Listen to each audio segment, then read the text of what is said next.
Les zadistes les appelaient le Mirador et le Chapiteau. Ces symboles de leur résistance ont plié sous les pelleteuses et sous les caméras des gendarmes, puisque les images que vous voyez sont celles qui ont été tournées par les forces de l'ordre présentes dans la ZAD de Notre-Dame-des-Landes. 2500 gendarmes, avant même que le jour ne se lève, qui sont entrés pour lancer cette évacuation. Face à eux, 250 militants toujours présents. Rapport de force particulier, bienvenue dans le grand dossier sur LCI. Tout se joue, regardez, sur 1650 hectares. On va voir la carte de cette ZAD, avec au total une quarantaine de sites à démolir. C'est l'objectif qui a été fixé par l'exécutif. Bonsoir Mathias Somme. Cette ZAD, nous on voit la carte là, mais vous y êtes, vous, actuellement, au cœur de cette ZAD. Que se passe-t-il ce soir? C'est un calme précaire?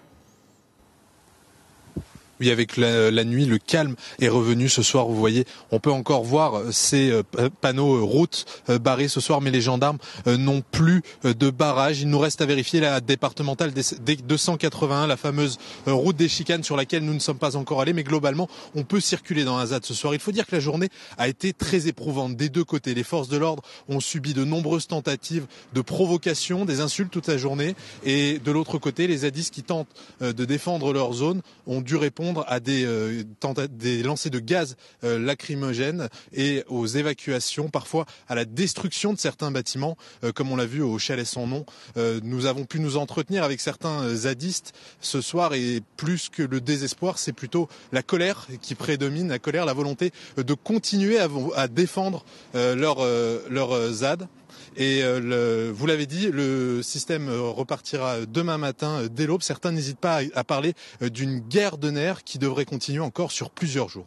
Mathias Somme, vous êtes avec Éric Jossé dans cette ZAD de Notre-Dame-des-Landes. On les entendra évidemment, ces zadistes. Alors pourquoi maintenant? Pourquoi ainsi? On le rappelle, 2500 gendarmes mobilisés. Vous nous direz, Hervé Kempf, comment vous avez vécu cette évacuation? Vous êtes rédacteur en chef de Reporter qui a live-tweeté l'opération sur votre site internet. Vous avez signé en 2014 Notre-Dame-des-Landes et vous étiez opposé au projet d'aéroport. Face à vous, Valérie Opel, députée La République En Marche de Loire-Atlantique. Vous vous estimiez qu'il fallait construire cet aéroport. Ça ne s'est pas fait. La ZAD est évacuée. Vous nous direz également ce que vous en pensez. Et puis Renaud Pilat, notre éditorialiste politique, pour commenter, analyser le choix, le timing de l'exécutif.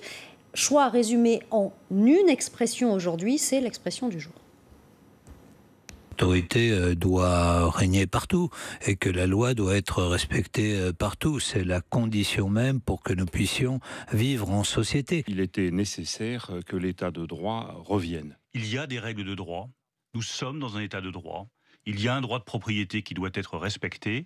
Je pense que c'est une bonne chose pour tous les Français que de savoir que le gouvernement décide et fait respecter les règles de l'état de droit. La main de l'État ne peut pas trembler parce que ce sont des individus qui refusent que l'état de droit, les règles qui s'appliquent à tout simplement tous les citoyens, s'appliquent à eux-mêmes.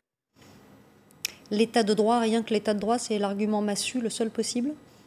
Alors moi je me félicite déjà et je salue les gendarmes qui font un travail exceptionnel. Et puis surtout il y a eu un engagement ferme et ça je pense que les citoyens l'attendent.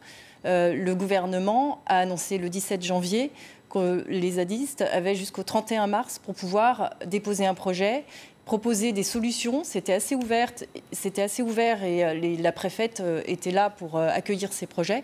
Et effectivement, à partir du 31 mars, il était annoncé que ceux qui ne peuvent pas rentrer dans ces projets seraient évacués. Oui, ce n'est pas une surprise, Renaud. Non, ce n'est pas une surprise. C'était la fin de la trêve hivernale le 31 mars. Il faut rappeler que pendant l'hiver, on ne peut pas expulser des squatteurs. Donc le gouvernement avait prévenu. À partir du 31 mars, il y a expulsion.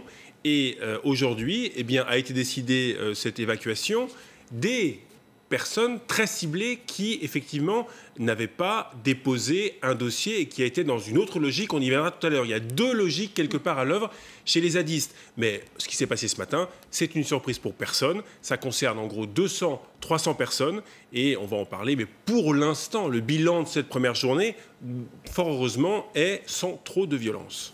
On le rappelle, 7 gardes à vue, 2 blessés, dont un zadiste et un gendarme. Vous l'avez suivi presque minute par minute, heure par heure, cette opération d'évacuation. Hervé Kempf, comment vous réagissez-vous aux images que l'on a vues, à ces pelleteuses qui sont entrées, qui ont détruit alors pas des habitations, mais en tout cas des constructions qui étaient présentes sur la zone, par exemple?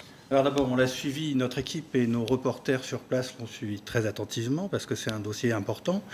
Et je vais d'abord réagir aux déclarations de ces personnages de l'État qui parlent d'état de droit et qui ne respectent pas le droit. L'état de droit, ça signifie très précisément le fait que l'État respecte les règles que l'on se fixe par la loi, qui par exemple sont votées par les députés qui sont les représentants de la souveraineté populaire. Il y a en particulier des lois sur quelque chose qui est absolument central, qui est l'habitat.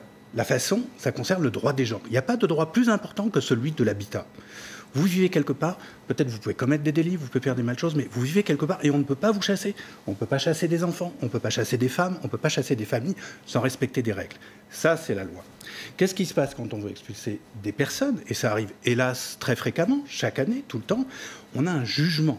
C'est-à-dire qu'on ne va pas se présenter chez les gens en disant « vous n'avez pas payé votre loyer, vous avez fait telle chose qui ne correspond pas à votre occupation ».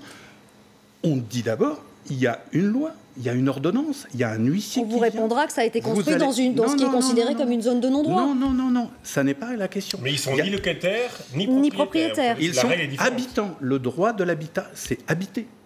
Ils occupent des terres, ils sont installés sur des terres publiques qui appartiennent à l'État, donc qui appartiennent à tout le monde.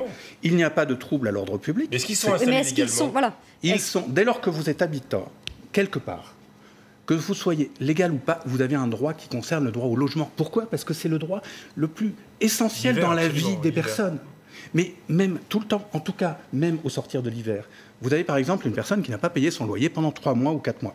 Au bout d'un moment, le propriétaire, par exemple, va dire au juge, il va demander au juge. Il ne va pas envoyer une milice ou envoyer le commissaire de police. Il va aller voir le juge qui va dire « Monsieur ou Madame X occupe ce logement, il n'a pas payé mon loyer, je suis en... » Et le juge va dire « Oui, c'est exact. » Il va nommer un huissier et l'huissier va aller... Des huissiers sont présents sur la zone. Il n'y a pas eu de jugement. Aucun juge n'a donné d'ordonnance. Les huissiers, il y a eu un seul huissier, et les huissiers n'ont pas voulu présenter le seul huissier en question n'a pas présenté le papier qui l'autorisait à faire ça. Vous dites que ce qui se passe... Et je finis parce que je ne veux pas être trop long, hein, je comprends. Mais dernier point, un certain nombre de personnes, dont ceux dont on voit en ce moment la maison détruite, c'est absolument invraisemblable. C'était des jeunes, c'était des paysans, c'était des hommes et des femmes qui faisaient une activité réelle. Ils avaient déclaré depuis des années, 50 en certains cas, qu'ils habitaient là. Ils l'avaient déclaré à la société Vinci, ils l'avaient déclaré à la préfecture, ils l'avaient déclaré au tribunal, et personne n'en tient compte.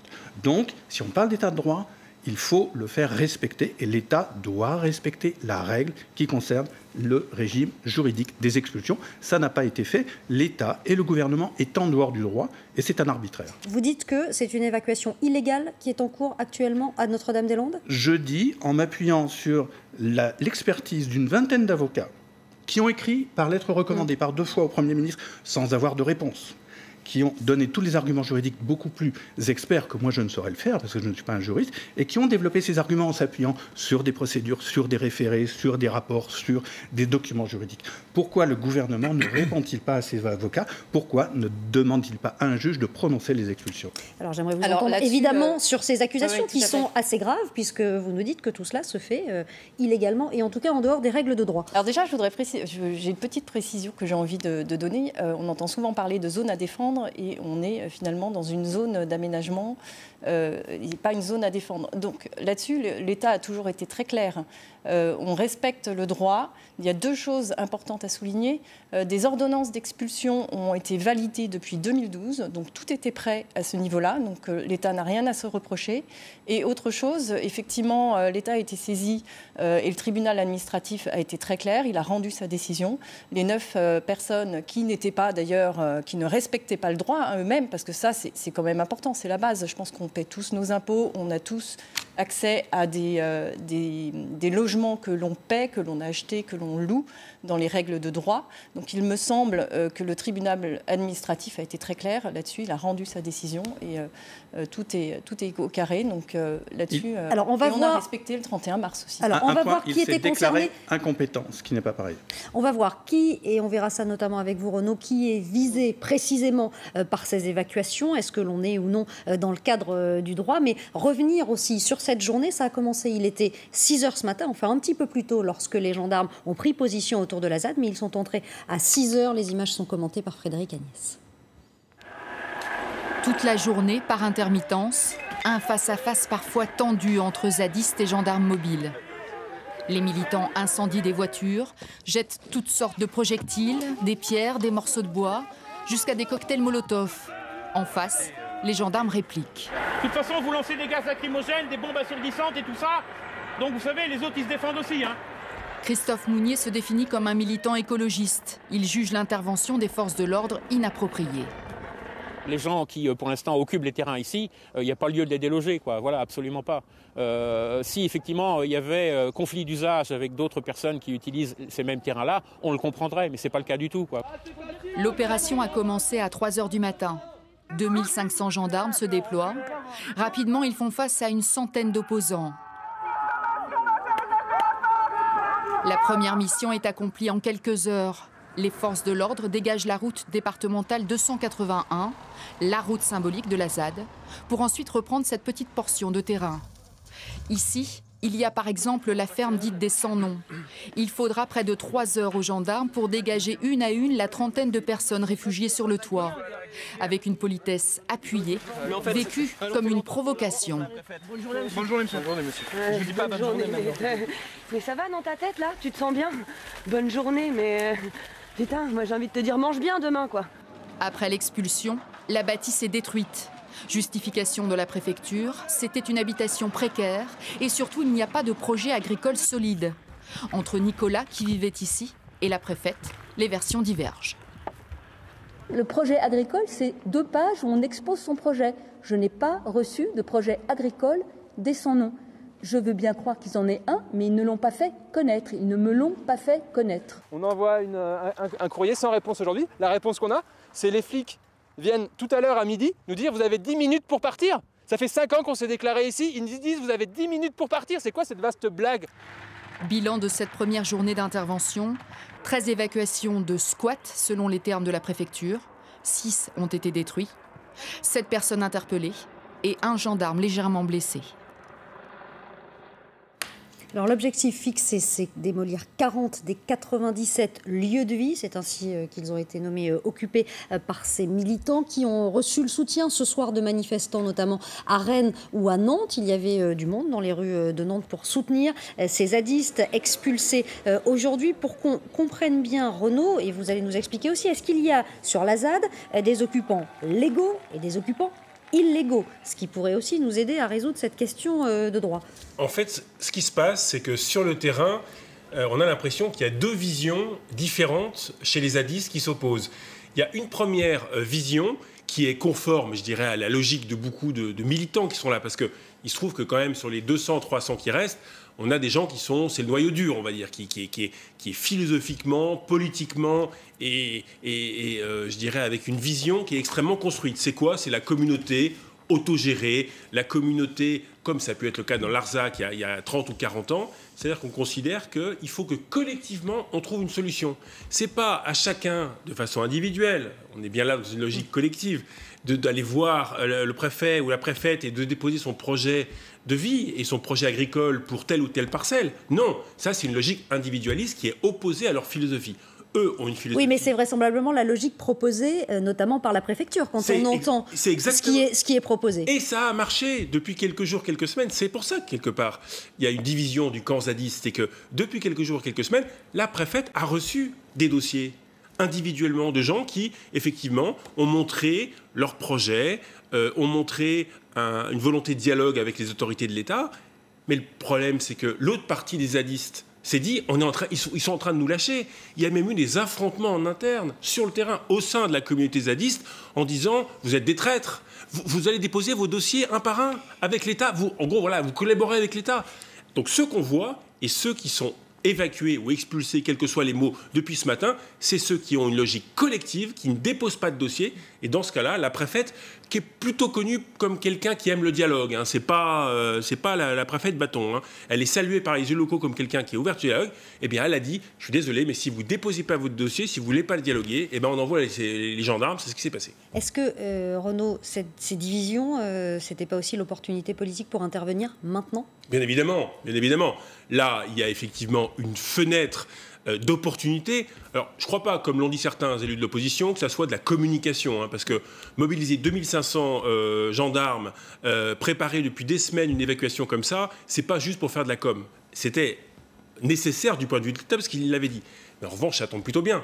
On est dans une semaine de mouvement social, il y a le conflit à la SNCF, il y a quelques facs qui sont bloqués, les uns et les autres testent le pouvoir pour savoir s'il est ferme, s'il tient bon. Bon, on a vu que pour l'instant, sur ce dossier-là, eh bien, c'est la fermeté, et c'est un message politique que va envoyer le président de la République, qui est de dire, eh bien, à ses opposants, je suis désolé, mais quelque part, depuis le mois de mai, ça a changé. Vous étiez habitués en France à avoir des gens, des politiques qui ne respectaient pas leurs paroles. Eh bien, avec moi, quelque part, que ça plaise ou que ça ne plaise pas, quand on a dit quelque chose, on le fait. On allait dire qu'on allait évacuer, on le fait. Donc vous n'êtes pas surpris. Je dirais que c'est non seulement une décision politique, mais je dirais, ça peut crisper évidemment les opposants, mais c'est un changement culturel que propose Emmanuel Macron, c'est-à-dire, on n'a pas été habitué à ça en France. Ben moi, avec moi, c'est différent. Hervé Kempf, c'est de la communication ou c'est de la détermination? Non, c'est... excusez-moi, mais je vais aller sur le mot, c'est de la bêtise.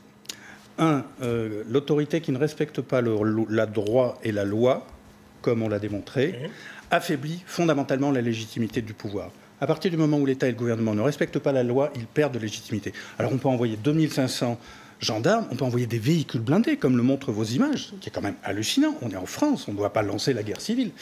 Voilà, ça c'est le premier point. Le deuxième point, c'est que vous avez raison, je suis d'accord pour l'essentiel de votre analyse. Mais c'est intéressant, cette communauté, parce qu'il faut voir dans le contexte, qu'est-ce qui se passe? Toute la profession agricole se casse la figure. La Loire-Atlantique subit un taux d'artificialisation des sols énorme et, comme dans les autres départements, une perte de la vitalité agricole. Qu'est-ce qui se passe? On a là, justement, des terres publiques, des terres communes, où, depuis quelques années, pour des bonnes ou des mauvaises raisons, des jeunes gens, parce que ce sont essentiellement des jeunes, mais il y a aussi d'autres personnes, il y a maintenant des bébés, il y a des familles, s'installent, choisissent de vivre ensemble, au sens de réfléchir ensemble, en communauté, comme vous l'avez très bien décrit, et lancent des projets agricoles. Les sans-noms, je ne vais pas être trop long, mais juste les sans-noms dont on parle. Ils pourraient déposer un dossier. Mais alors, ils ont choisi de le faire ensemble, parce qu'ils proposent, comme le Larzac autrefois, d'avoir un projet collectif. Est-ce qu'on pourrait se dire, l'individualisme tue la société, il a tué l'agriculture. Il tue plein de pans de la société.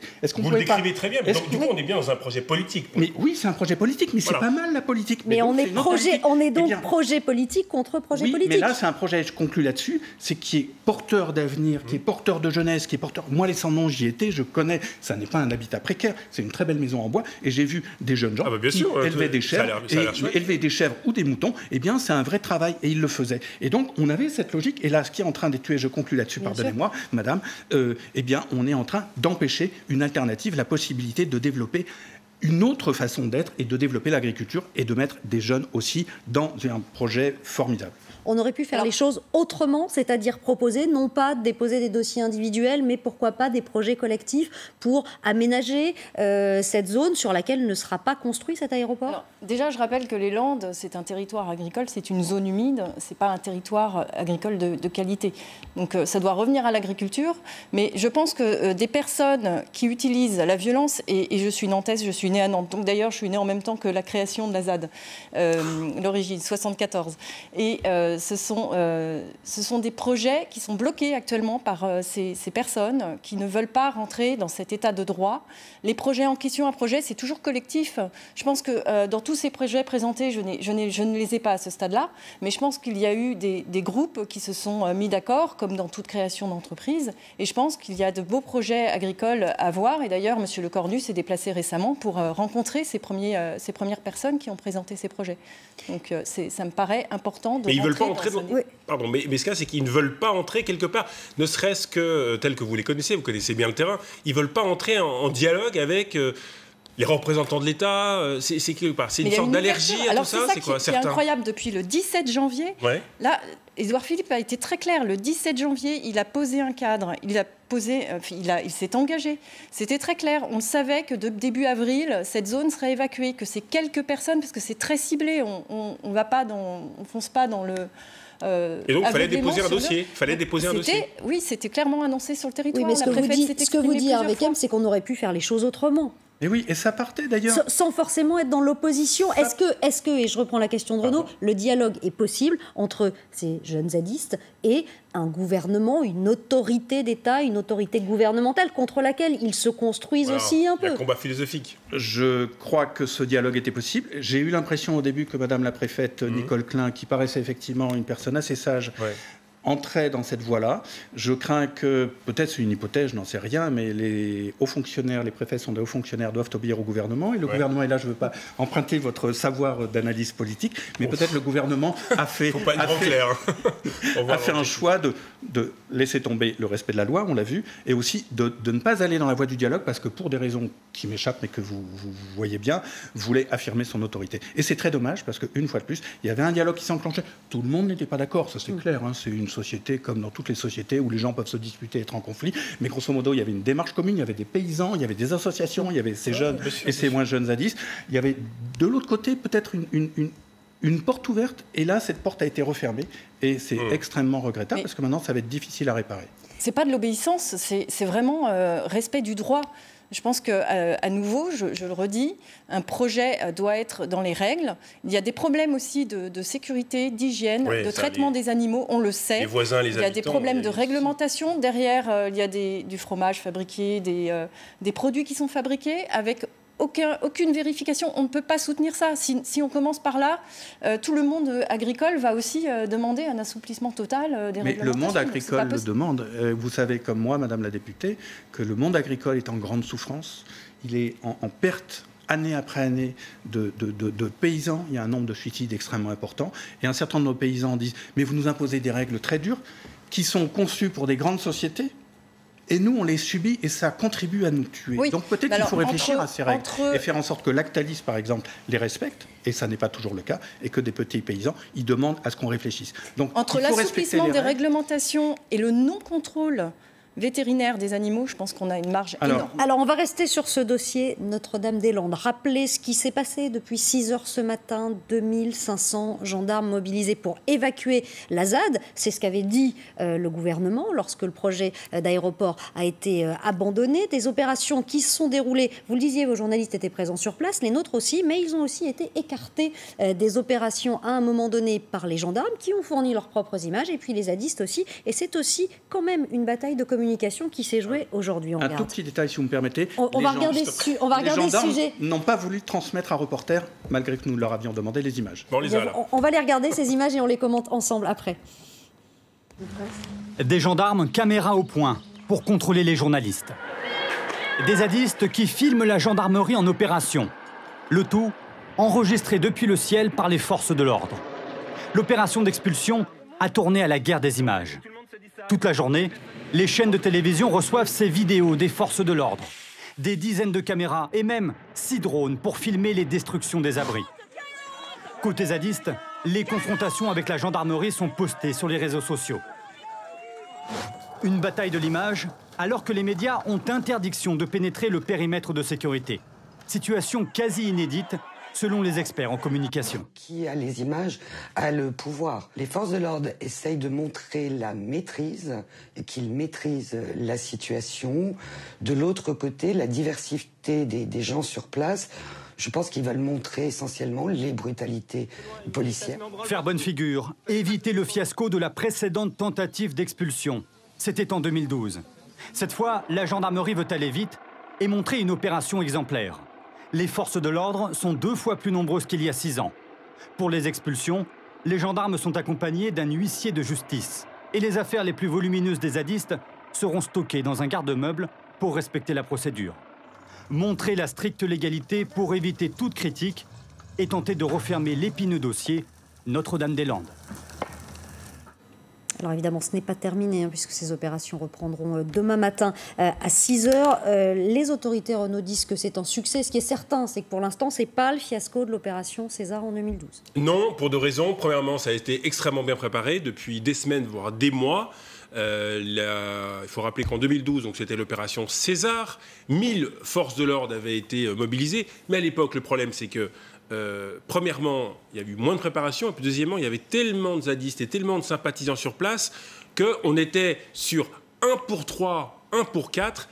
Et les images étaient terribles. On voyait les forces de l'ordre battre en retraite. Battre en retraite, elles ont dû reculer. Images que l'on voit actuellement. Exactement, et c'était vraiment un fiasco mémorable pour les forces de sécurité. Cette fois-ci, 2500 gendarmes mobilisés, 10 pour 1, 10 gendarmes pour un zadiste. Alors, c'est pas disproportionné. Non, si on veut éviter la violence. Effectivement, ceux qui nous regardent, certains peuvent dire tant de forces de l'ordre, on écrase une mouche avec un marteau, c'est scandaleux. Mais toutes les statistiques des forces de l'ordre montrent que plus on est nombreux en termes de forces de l'ordre, plus on évite le heurt, la victime, la blessure, parce que ça permet au CRS de tourner, de se reposer, d'être moins fatigué. On sait que les bavures arrivent lorsque les forces de l'ordre sont fatiguées. Et donc, quelque part, et notamment c'est la responsabilité de la préfète, l'objectif avant tout, et on les a vus aujourd'hui évoluer mètre par mètre, très lentement, l'objectif c'est évidemment d'éviter toute blessure, parce que là ça s'embrase. Donc, une forte préparation, 2500 gendarmes, et puis, quelque part, aussi beaucoup moins de zadistes présents. 200, 300, et au fond d'eux-mêmes, la plupart savent très bien qu'ils vont devoir partir. Donc il n'y avait pas, on l'a bien vu cette nuit, il n'y a pas une détermination qu'il y avait il y a 1 an, 2 ans. Cette détermination a été émoussée par l'abandon du projet, tout de même, qui était leur objectif numéro 1. Oui, l'abandon du projet qui a préparé ce qui se passe aujourd'hui. On va écouter ce qu'en pense Manuel Valls. C'est lui qui avait lancé l'opération César en 2012. Il était sur le plateau de David Pujadas sur LCI tout à l'heure. Si le projet, comme je souhaitais d'ailleurs, de Notre-Dame-des-Landes avait été confirmé, l'opposition au projet aurait été d'une autre nature, à la fois sur la ZAD et puis dans les cœurs de ville de Nantes et de Rennes. C'est d'ailleurs peut-être cela aussi qui a poussé à abandonner ce projet, c'est la violence possible. Là, on sait que la contestation se résumait à quelques militants radicaux. J'approuve d'ailleurs cette décision d'évacuation. Renaud, Damon. Manuel Valls connaît extrêmement bien le dossier, bien évidemment. Alors lui, il a regretté de ne pas avoir été soutenu. Il l'a dit entre les lignes. À l'époque, il n'avait pas été soutenu par François Hollande pour achever cette évacuation. Deuxièmement, là, sa réflexion est très juste. Quelque part, quand on voit les images d'aujourd'hui, ils ne sont que 200-300 et malgré tout, il y a quand même quelques violences. Avec 2500 gendarmes, on comprend pourquoi le projet a été abandonné. Mais ça aurait été impossible.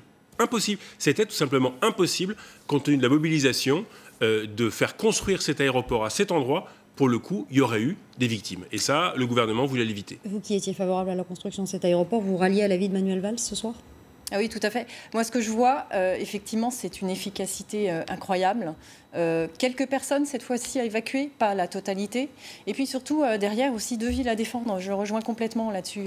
J'ai vu depuis plusieurs années beaucoup de violences à Nantes, principalement lors des manifestations. Je ne sais pas, je n'ai pas encore l'état des lieux pour ce soir. Ça s'est plutôt bien passé, apparemment. Plutôt plus calme que d'habitude, mais globalement, tout est cassé, quoi. Effectivement, ça semblait important de protéger cette ville et Rennes. Hervé Kempf, ils sont nombreux à être partis, les zadistes qui étaient présents à Notre-Dame-des-Landes, ceux qui s'opposaient au projet avant que la décision ne soit prise. Et qu'est-ce qu'ils font ? Mais je ne sais pas. Moi, je ne les recense pas. Je les appelle des habitants aussi. Je crois que la majorité d'entre eux sont restés tout simplement parce que depuis plusieurs années... C'est leur lieu de vie, c'est ce que vous disiez. C'est ça qui est, une fois de plus, tout à fait incroyable. La deuxième chose, c'est très inquiétant, cette évolution des logiques policières. Parce qu'une fois de plus, je le répète, on ne respecte pas le droit. Là, en tant que journaliste, nous devons tous les trois être attentifs à ce qu'a fait la gendarmerie. A effectivement empêché un certain nombre de vidéastes ou de JRI, des journalistes, reporters d'images et de photographes, dont celui de reporter à un moment Mais dans nos équipes, hein, voilà, bien sûr, toutes les équipes présentes sur place. Alors, heureusement, reporter, nous avions d'autres personnes qui pouvaient prendre et heureusement, il y a des photos à l'intérieur, et heureusement, il y a des citoyens qui peuvent envoyer par tweet, etc., des photos. Mais l'autre chose, c'est que la gendarmerie fournisse des images et donc contrôle. Nous savons à quel point, et les téléspectateurs qui regardent LCI le savent aussi. On l'indique bien. Voilà. Vous avez tout à fait raison. C'est indiqué, toutes les images sont siglées, qu'elles soient fournies par la gendarmerie, qu'elles soient fournies par les habitants de la ZAD. C'est précisé sur nos images. On peut contrôler les choses en ce point-là. Et une fois de plus, je le répète, il y a quelque chose. Pourquoi est-ce que Reporters, alors que nous avons fait la demande, parce que c'est aussi intéressant, nous voulons connaître le point de vue de la gendarmerie et son... Pourquoi est-ce que nous n'avons pas reçu les photos ? J'en profite pour le dire à votre antenne. Mais voilà. Et troisièmement, cette évolution policière, avec des armements de plus en plus forts, de plus en plus perfectionnés, l'emploi de véhicules blindés. Moi, je trouve ça extrêmement extrêmement ça, c'était pour inquiétant. évacuer les logements, les habitants, les gravats, les autres. Extrêmement inquiétant. Non, les véhicules blindés, c'était vraiment pour autre chose. Alors, et dernier point pour finir là-dessus, il y a malheureusement une évolution de violence. C'est à la violence répond la violence. Et au bout d'un moment, dans ce jeu où l'État augmente sa violence, et bien en face, il peut y avoir, à tort ou à raison, moi personnellement, je suis partisan. Vous évoquiez Nantes ou Rennes, où on pourrait parler d'autres villes. Il y a une montée en violence qui peut... Et il faut en chercher l'origine. Et l'origine, elle est peut-être du côté d'une augmentation. On va voir comment les choses... Ici de Lausanne, mais parce que Madame la députée évoquait les cas de Nantes et de Rennes. On verra comment les choses se passent dans les jours à venir. La préfète elle-même dit que ce n'est pas le plus dur qui a été fait et que le plus dur reste à venir. On va aller retrouver Mathias Somm. Mathias, vous êtes sur cette route des chicanes. C'est par là que sont entrés les gendarmes ce matin. Racontez-nous autour de vous qu'est-ce qui se passe, comment ça se passe ce soir. Et c'est sans doute par là que les gendarmes reviendront demain.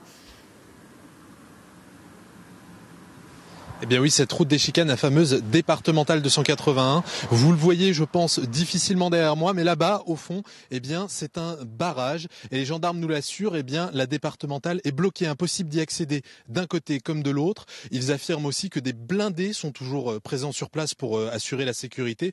Un retrait discret, mais pas total. Donc, en fin d'après-midi, une partie des gendarmes présents sur place se sont retirés. Des habitants ont pu retourner sur les zones évacuées, détruites, parfois pour constater le passage des forces de l'ordre. Et parmi les habitants, eh bien, c'est surtout la colère qui prime, la volonté de continuer à défendre cette zone, peut-être plus ardemment encore. Le dispositif, cependant, sera maintenu dès demain matin à l'aube, pendant plusieurs jours probablement. Sachez que selon la préfecture, il y aurait 97 squats à évacuer. Aujourd'hui, les forces de l'ordre en ont évacué 13. Mathias Somm avec Éric Josset à Notre-Dame-des-Landes. Merci à vous d'être venu sur ce plateau.